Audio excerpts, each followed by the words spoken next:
COVID is almost over, and in fact, a lot of countries have already opened up. The cities, the restrictions are already lifted, and people are, you know, pretty much back to normal. You know, but when we think about the times of the quarantine, we can't help but think about when we felt alone. When we were locked up, when we were in quarantine, and we couldn't go out, we felt so alone, right? We felt so powerless.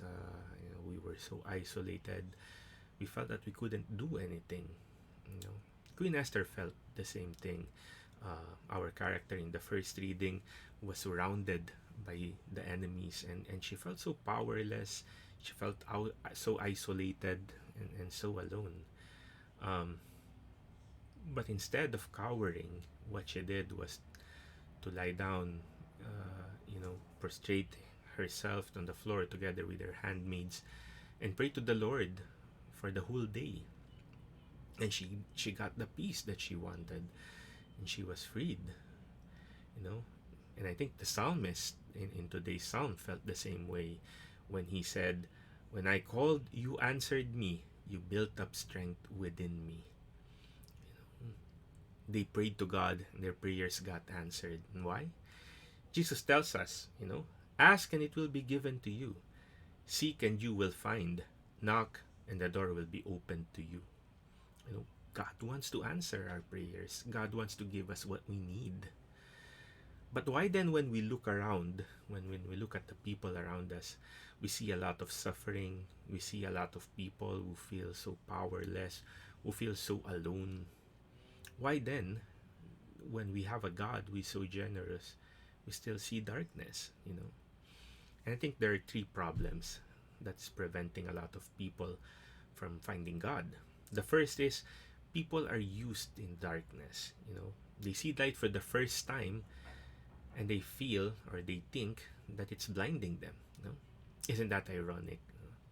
But it's like someone who has been in jail for almost his whole life.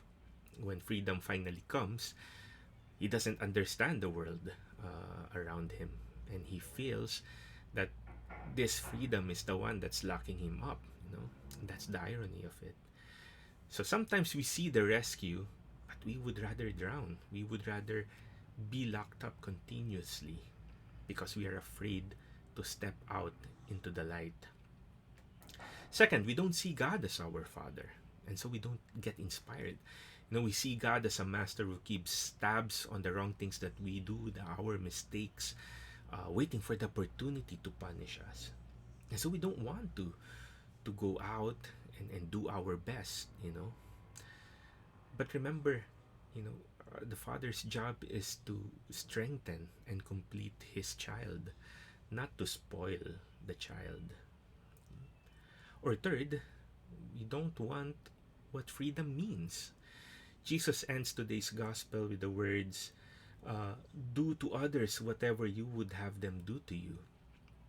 Sometimes we want to receive the good things, but we don't want to give the good things to others. Sometimes we want to receive God, but we don't want to give ourselves to others. But if that's the case, then we are not receiving God, because when we give, that is when we receive. But if those three things are stopping us, what do we do? Now, St. Paul tells us in 1 Corinthians chapter 2, verse 9, no eye has seen, no ear has heard, and no mind has imagined what God has prepared for those who love Him. Nothing compares to receiving God. The Father loves and wants to help us. But if we run away, He can't do anything. God wants to answer our prayers. God wants to be with you. But if we let those three things stop us, He can't do anything. This Lent, continue to reflect what is preventing me, what is preventing you from receiving God, and offer it up to God. Let it go.